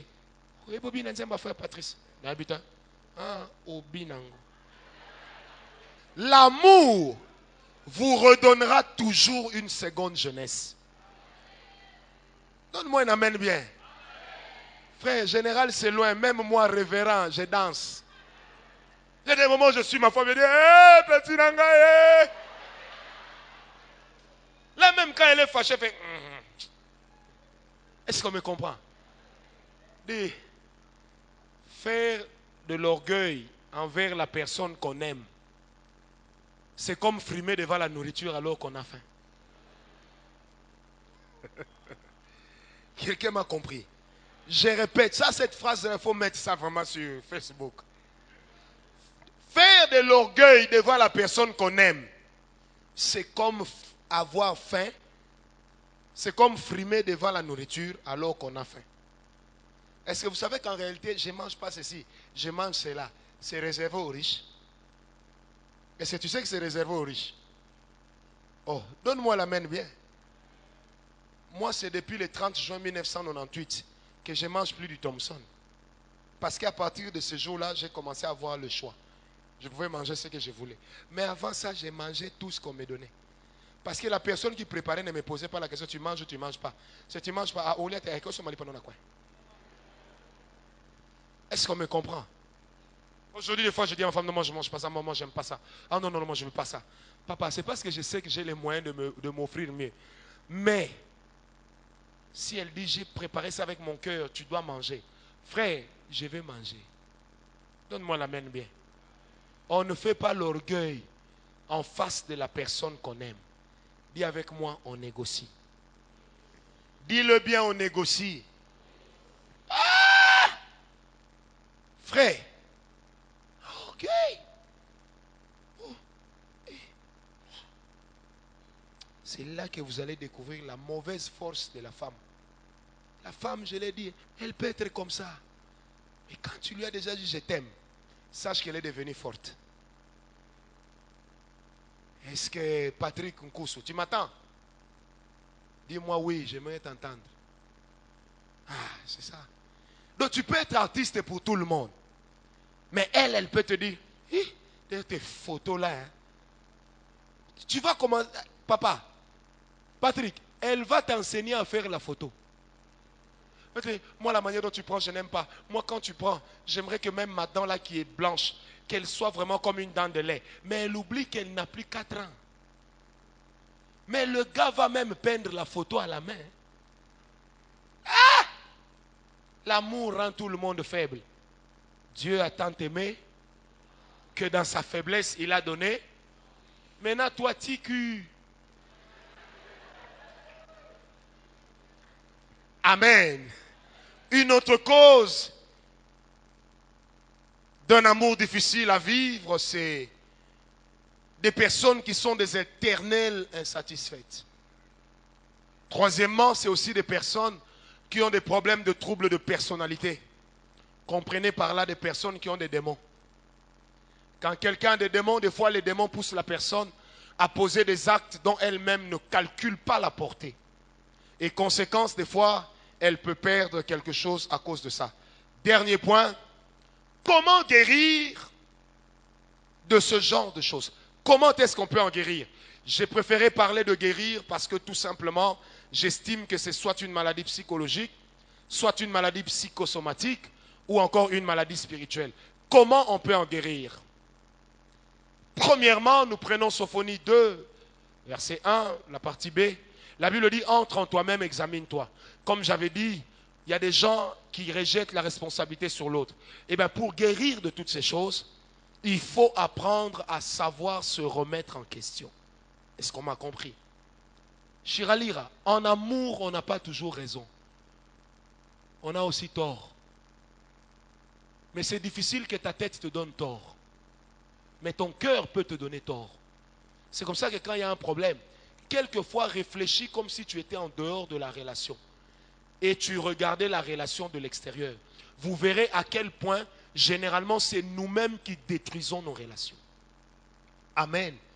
Prends le temps de t'observer. Je vous ai dit ici tantôt, ma femme m'a parlé, ça m'a fait mal. Je me suis enfermé quelque part. J'ai pleuré. Je ne voulais pas lui montrer que j'ai pleuré. Mais je me suis remise en question. Je me suis rendu compte qu'elle avait raison. Et l'une des choses qui fait la stabilité de mon foyer, c'est que quand j'agis mal et que ma femme me dit tu as mal agi, je peux crier, dire tu mens, c'est faux. Mais à un certain moment, je lui dis toujours pardon, tu avais raison. Parce que je prends le temps de me remettre en question. Le Seigneur Jésus a dit, le mal que tu ne veux pas qu'on te fasse, toi aussi ne le fais pas à autrui. Deuxième chose que le Seigneur Jésus va dire, il dira, avant d'ôter la paille qui est sur l'œil de ton prochain, ôte d'abord la paille qui est sur ton propre œil. Sinon, cela serait une folie, et j'aime bien la pensée biblique, que de prétendre ôter la paille de l'autre alors que toi-même tu as une paille. La pensée c'est laquelle? C'est que la paille que tu vois chez l'autre, c'est peut-être la paille qui est dans ton œil que tu es en train de voir mais chez l'autre. Est-ce qu'on me comprend? Prenez le temps de vous remettre en question à chaque fois que vous êtes en amour. Quand il y a un problème, remets-toi toi-même en question. Ne dis pas toujours il ne me comprend pas, il ne me comprend pas. Même la théorie la plus simple souffre quand même des gens qui ne peuvent pas comprendre ça. J'ai déjà vu 2 personnes en train de discuter. Pourquoi à l'église on dit 1 plus 1 égale 1? C'est faux. Ce n'est pas mathématique. Ils ont discuté 2 heures. Pour que qui ait raison? Finalement, personne. Les 2 disaient vrai, mais ils ne le disaient pas dans le même contexte. Le 1 plus 1 du mariage, ce n'est pas le 1 plus 1 de la mathématique. Est-ce qu'on me comprend? Deuxième chose à faire pour guérir, c'est également d'avoir l'humilité de fournir l'effort de changer. La Bible dit, Dieu résiste aux orgueilleux, mais il fait grâce aux humbles. Est-ce que Ruth, tu m'entends? Lobé, c'est lobo. Tu m'entends? Dans la vie, il faut fournir l'effort de changer. et d'accepter les remarques. N'acceptez pas seulement les remarques faites avec amour. Acceptez des fois les remarques faites aussi dans la violence. Parce qu'il y a des gens qui ne savent pas faire des remarques. Est-ce qu'on me comprend? Ce n'est pas parce qu'on te parle, on te dit ce que tu as fait, tu t'énerves. Allez, tu le bloques sur Facebook, tu le bloques sur WhatsApp, tu le bloques sur Viber, tu le bloques. Finalement, est-ce que tu as réussi à le bloquer aussi dans ton cœur? C'est la seule application qui n'a pas répondu à ton caprice. Est-ce que quelqu'un me comprend? Donne-moi un amen bien. Prends le temps de te dire, je n'ai pas fait ce qu'il fallait. Je fournirai l'effort de changer. Parce que personne n'est né avec toutes les possibilités du monde. Est-ce qu'on me comprend? Dis à ton voisin, on apprend tous. Pourquoi vous venez nombreux aux grands jeunes? Parce que quelque part, vous savez que ces enseignements vous apprennent soit à aimer ou à vous comporter en amour. Vrai ou faux? Et moi, les gens se moquent de moi aujourd'hui. Comment un prophète de mon rang passe son temps à enseigner sur l'amour? Bien-aimé, je n'ai pas honte de cela. Quand je vois les jeunes se marier, quand des personnes m'écrivent sur Facebook, sur WhatsApp, je me rends compte que c'est un travail noble. Qu'il y a des fois des choses que nous disons ici, les gens rigolent, il y a des foyers que ça restaure. Est-ce qu'on me comprend? Et la seule chose qui m'encourage, c'est votre attention, votre présence, mais aussi et surtout vos témoignages. Qui m'a dit amen bien? Troisième chose à faire, c'est de refuser les mauvaises pensées qui vous chargent et qui veulent vous amener à détester l'autre. La Bible dit ceci dans 2 Corinthiens 10, verset 5, la partie B. Le frère Paul dit ceci, il dit, afin d'amener toute pensée captive à l'obéissance de Christ. Mon chips, il est de ces femmes, elles ont des pensées négatives. Elles ont des pensées de défaite. Il est de ces hommes qui ont le même type de pensée. Et si vous voulez changer et que vous êtes ce genre de personne, apprenez à prier pour vous-même. Apprenez à vous lever contre les mauvaises pensées. Comment est-ce qu'on se lève contre les mauvaises pensées? C'est lorsqu'on nourrit sa tête des sujets qui vous permettent d'avoir des pensées positives. C'est pourquoi dans Josué 1, verset 8, la Bible dit que ce livre de la loi ne s'éloigne point de ta bouche. Écoute-moi, une parole que ta bouche a l'habitude de répéter, elle deviendra un mode de fonctionnement en toi. J'ai connu un frère, il aimait tellement la Bible, il lisait tellement la Bible, qu'un jour on lui a posé la question, frère, tu viens d'où? Il a même oublié qu'à Kinshasa on dit cimetière. Il dit, oh, je viens du sépulcre. Tellement qu'il avait le langage biblique. L'homme qui a le plus lu la Bible, 100 fois il a lu la Bible à genoux et 100 fois il a lu la Bible debout à haute voix. Mais pourtant il n'était jamais un prédicateur. Et un jour il répondra à un journaliste, il dit, la lecture de la Bible 200 fois m'a permis de réfléchir comme les gens de la Bible. C'est pourquoi des gens comme Paul pouvaient dire, n'est-il pas écrit, n'est-il pas écrit? Aujourd'hui, le 3/4 du Nouveau Testament a été écrit par un homme.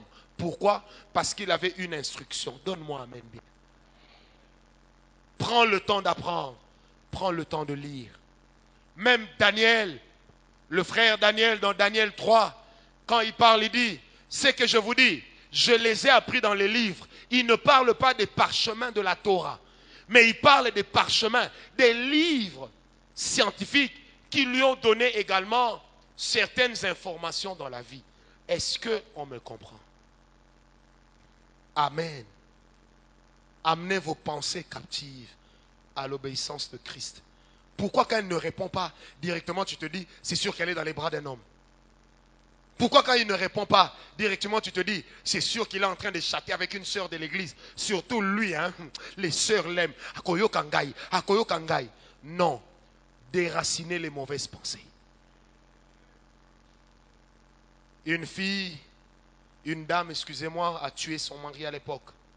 À l'époque de Sautraz, elle prend le bus, elle va à Banda, le bus passait par, comment vous appelez ça? Non, l'autre côté. Bumbu, Selemba ou Makala. Elle est là dans le bus, et puis elle voit son mari en train de parler avec une fille, jolie fille. Vous savez, généralement les femmes sont complexées. Hein? C'est pourquoi même quand votre femme n'est pas très belle, dites-lui qu'elle est très belle. Ça va l'aider à avoir les bonnes réactions. Nidje. Donc quand elle voit l'homme en train de prendre dans ses bras une jolie fille, oh ça va. Elle n'a pas entendu les paroles, mais elle a interprété les lèvres. Et c'est sûr. C'est pourquoi il rentre toujours en retard. Donc il a une concubine. Une histoire vraie. Ça s'est passé en 1989 ici dans cette ville. J'ai jamais oublié, les journaux en parlaient. Frère, l'homme vient à la maison. Chérie. Nan chérie Nayo.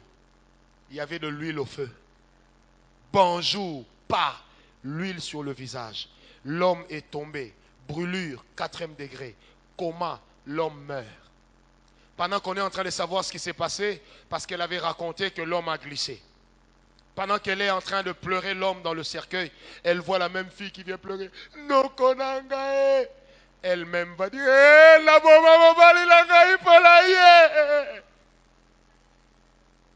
une mauvaise pensée, elle est capable de détruire. Donne-moi un amen bien. Des fois, les femmes n'aiment pas que leur mari parle avec les filles belles. Ou les filles qui ont des belles voix au téléphone. Quand elle prend le téléphone. Oui, allô, c'est qui? Je veux parler à ton mari, Patrick. Et vous êtes qui? Tioche, vous êtes qui? Elle ne te voit même pas. Donne-moi un amen bien. Ah, c'est pourquoi si vous tombez sur une femme complexée, travaillez pour la sortir de ce complexe. Parce que ce complexe peut devenir mortel demain. Pareil aussi pour les hommes. Il est tellement complexé que quand elle te voit parler avec un homme gentil, il est là toujours. Moi j'ai comme l'impression que ton pasteur t'aime. Hein? Je crois qu'il est amoureux de toi mais il n'arrive pas à te dire. Hein? Moi je suis un homme. Hein? Maintenant si tu es amoureux de quelqu'un, tu n'arrives pas à lui dire. C'est quoi la finalité? Vrai ou faux? 4e chose. 4e chose, il faut également s'attacher à l'amour et à la simplicité suscités par la nouvelle naissance lorsqu'on a rencontré Christ. La Bible déclare que pour tous ceux qui ont reçu Christ, ils sont devenus une nouvelle créature, toutes choses anciennes est passées et toutes choses est ou sont devenues nouvelles. Papa, quand tu étais païen, quand tu es devenu chrétien, il faut quand même qu'il y ait une différence. Même Jésus ne tapait pas les gens au temple chaque jour.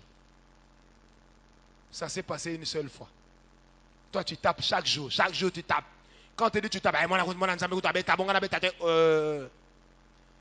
mais rappelle-toi que dans les béatitudes, Jésus a dit, si on vous tape à la joue gauche, donnez la joue droite. Amen. Même si moi-même je ne suis pas prêt à le faire. Mais la Bible nous recommande à nous tous de le faire. Amen. Autre chose, quand vraiment vous vous rendez compte que vous n'avez pas de solution, n'hésitez jamais à demander de l'aide. Soit l'aide de vos aînés, des personnes que vous considérez, que vous aimez, des personnes qui sont passées par là avant vous. Vous savez, il y a des gens, ils ont du mal à se confier et ils prennent des mauvaises décisions. Moi, j'aime pas que mes choses se sachent. Je vais dire ça et puis les gens sauront. Je préfère ne rien dire. Je trouverai la solution moi-même. Ok, so.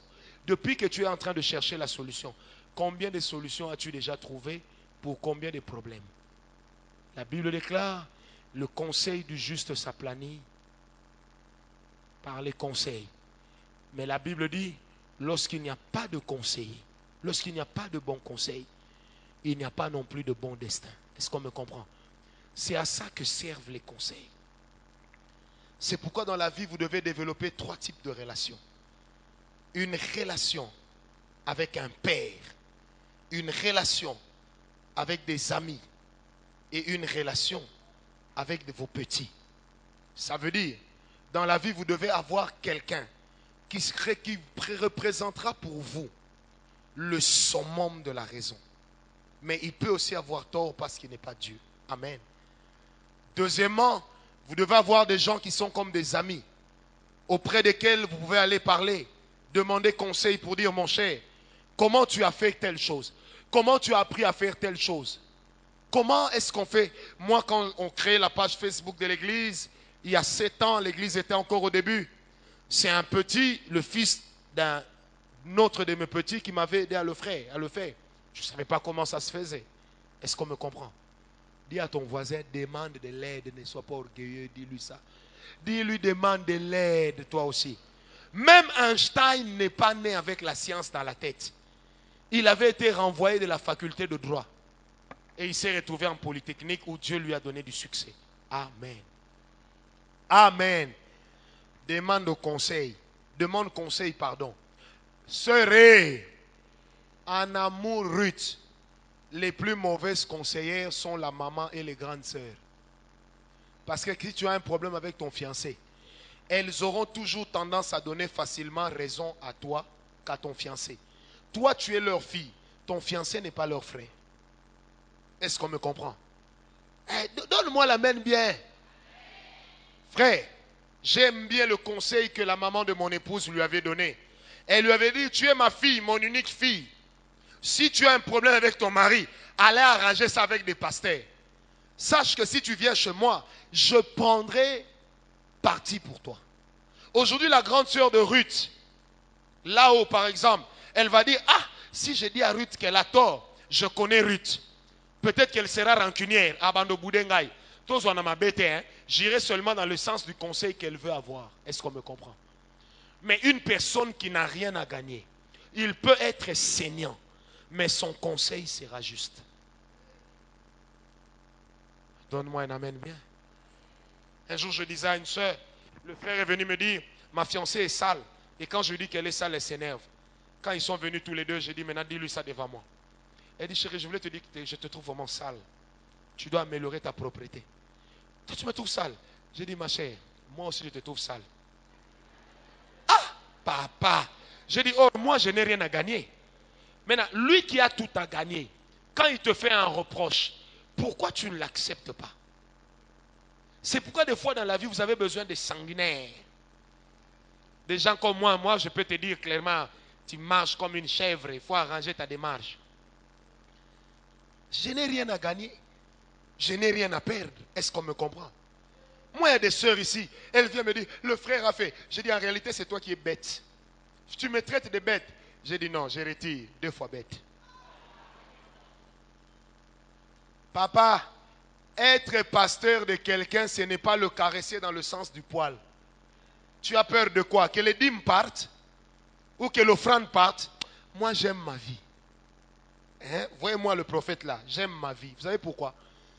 Je n'ai pas un partenaire privilégié dans la vie qui me donne l'argent chaque mois. Je n'en ai jamais eu. Avant, je ne comprenais pas. Quand l'église a commencé à grandir, j'ai compris pourquoi. S'il y avait des gens qui me donnaient l'argent pour que l'église fonctionne, pour que moi-même je fonctionne, ces gens-là un jour pouvaient manquer du respect à ma femme. Mais pourquoi ils ne peuvent pas? Parce qu'ils savent que le prophète Ngawalala, il est capable de te dire non. Personne ne peut enlever dans ma tête que celui qui m'a appelé dans ce boulot, ce n'est pas un homme, c'est Dieu. Les paniers des offrandes peuvent circuler. Ce n'est pas un homme, c'est Dieu. Est-ce qu'on me donne un amen très bien? Donne-moi l'amen bien. Demande un conseil. Ne prétends pas tout connaître. Alléluia. Et retenez bien, c'est par là que je vais conclure en 3 points. Comment vivre avec une telle personne? N'oubliez pas qu'il y a d'autres points que nous allons continuer prochainement. J'en ai parlé à l'introduction. Comment vivre avec une telle personne qui a du mal à vivre l'amour? Premièrement, il faudrait que vous-même vous en preniez conscience. Deuxièmement, vous devez savoir que personne autre que Dieu et vous pourrait l'aider comme il se doit. Parce que Dieu l'aime sans intérêt. Vous l'aimez avec l'intérêt de vous épouser demain ou de vous marier avec. Est-ce qu'on me comprend? Amen. Hein? Première chose, j'ai dit, vous devez en prendre conscience. Deuxième chose, hein? Deuxième chose, c'était quoi? Vous savez, il y a beaucoup de gens qui n'écrivent pas. Quand vous serez mariés, ne venez pas me demander des conseils sur les enseignements que j'ai déjà donnés. Deuxième chose, j'ai dit, c'était quoi?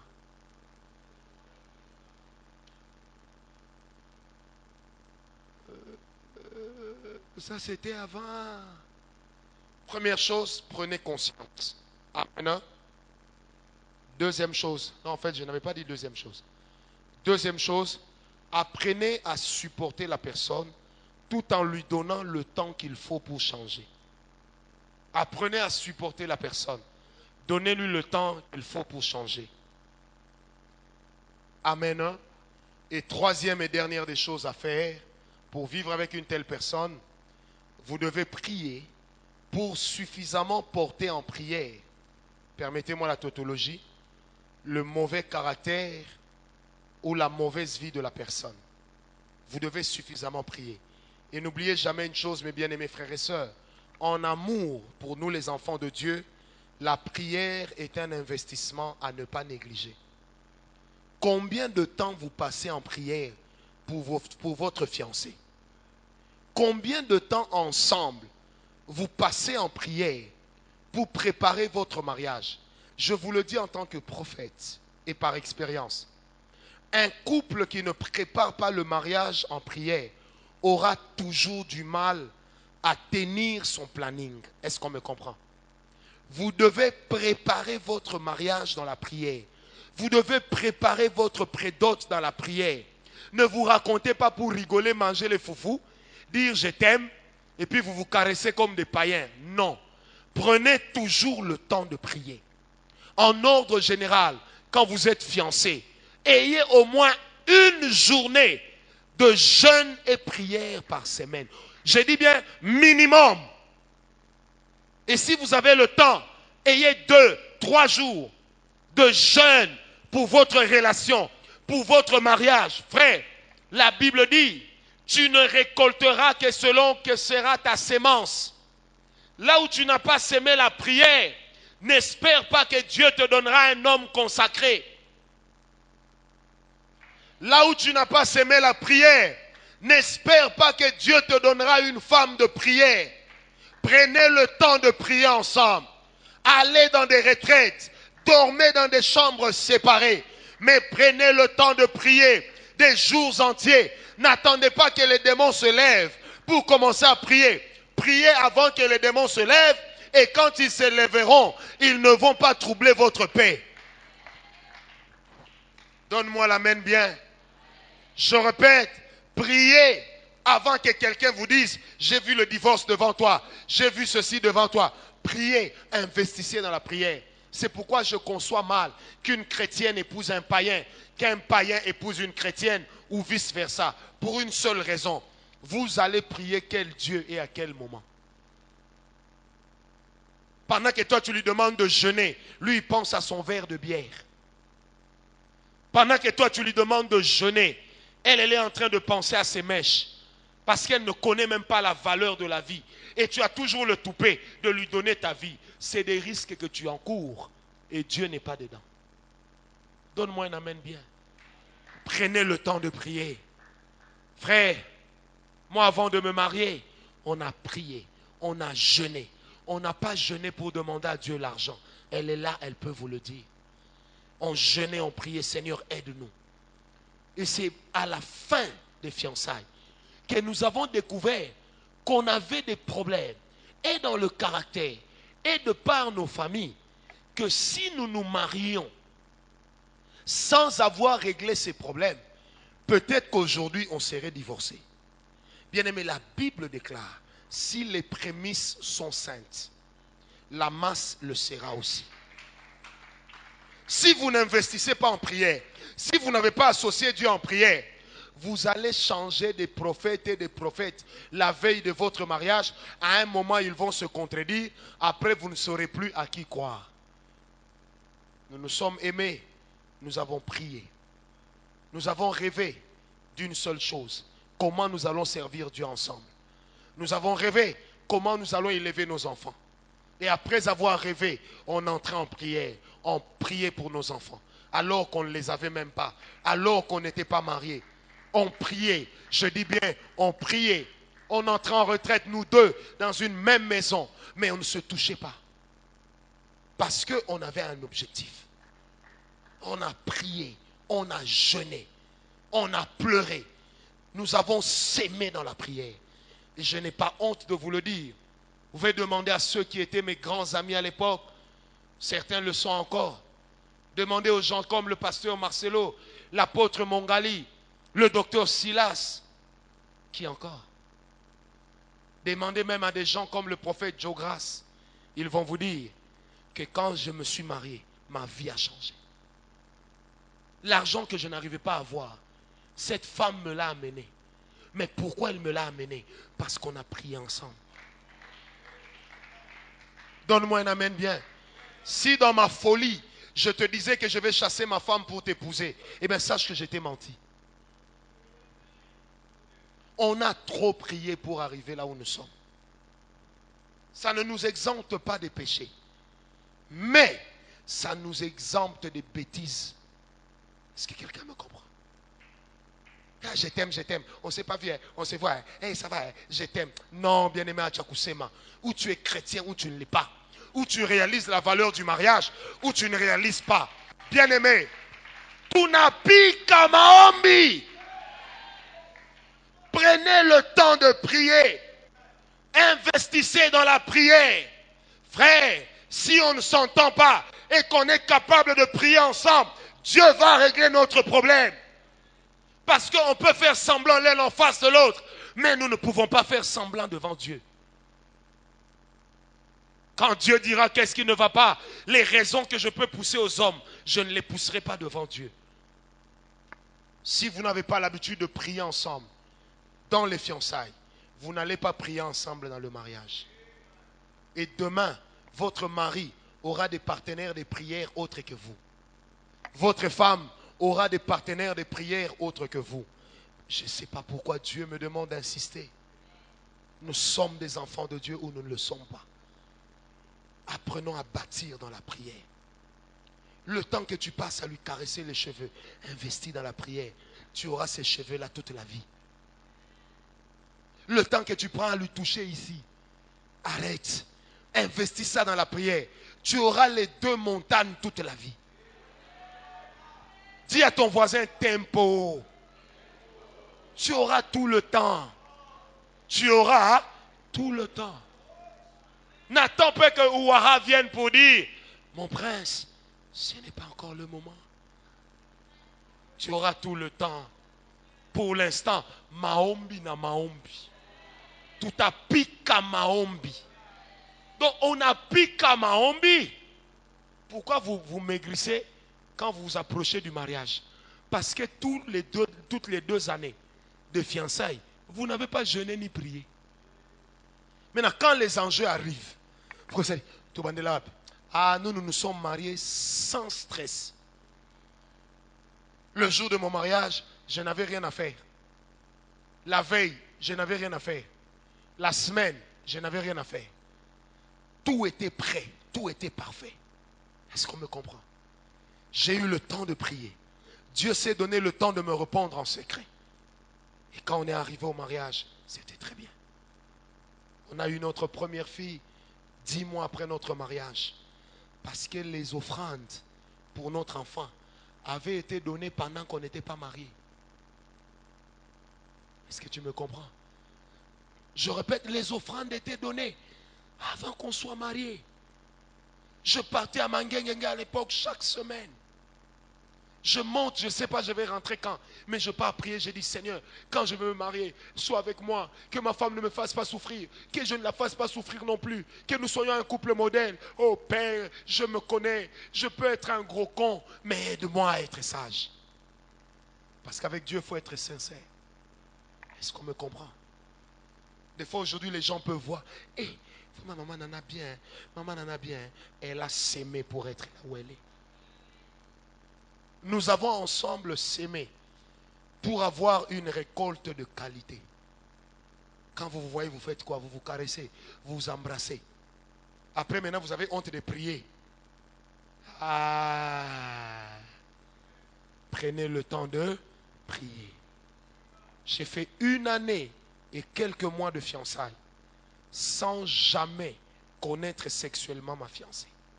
Et on a quoi investir dans les cobotés, investir dans le sambo,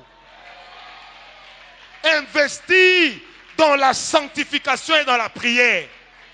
Frère, il y a un peu de la veille à mariage au Kim Église. Ozobanga teke bato ba oseko. Ozobanga a rêvé que déjà ça zoyoti na mukokoli. Donc là où nous on voit que toi tu es, lui a déjà consommé jusqu'à la noix là où personne n'arrive. Lui a déjà tout découvert. Encore les frères, faites attention. Les femmes, voyez les hommes, ce ne sont pas des hommes. Ah, péchon, à tête, faut petit, allez là, pamba.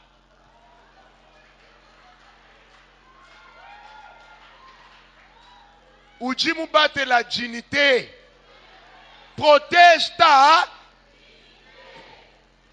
Jour simbite ataka na porte pas arrière. Quand d'ailleurs il me demandait mon corps on peut s'être point. Ngaba funda nga bongo. Buena sœur a combeta lisolo. Prophète Francis, il me demandait mon corps. Pasteur moi tuninga na ese papa, yo moninga na zoba nga na yaya. Il me dit comment na bi pechola nga so asenga nga boy. Parce que je suis en train de 5 places, tu as besoin de dette. So a boy ngana bete kodot. Eh, yo pasteur prophète na bon ngana yuma. Nga bota ma frère te. Et c'est papa, toi ya ki ya la lio e bien ngote. Frère, 6 ans plus tard, je suis marié. La sœur va voir mon parrain de mariage. Elle dit depuis que j'avais dit cette chose, je ne dors pas. Le prophète Francis ne m'a jamais rien demandé. Je ne sais pas qui vous êtes pour lui. Mais j'ai senti dans mon cœur que je devais venir vous voir. Mon parrain de mariage m'appelle, il dit, petit, Wananzambe. Je dis, vieux, what's wrong? Il me dit, est-ce que tu sais que la petite lève venait confesser ici que petit, au Senga et jamais, à Fentela Kyo. Est-ce que quelqu'un me comprend? Pika ma bondeli. Pika, prenons le temps de prier. Préparez le mariage dans la prière. Investissez dans la prière. Comportez-vous comme des véritables enfants de Dieu. La tricherie ne sert à rien. Que Dieu vous bénisse. Maître de l'univers, tu règnes à jamais. Il y a plusieurs dimensions de la foi. Reçois le parfum de mon Tout comme il y a adoration. plusieurs niveaux d'espérance. Mais Mais l'espérance que Dieu donne est une espérance qui ne faillira jamais. Yahweh Shammah. Yahweh Shammah, Yahweh, Yahweh, oh, oh, Yahweh, Yahweh Shammah. Me voici devant ton saint trône. Mon âme a soif de toi. Je lève mes mains pour t'adorer.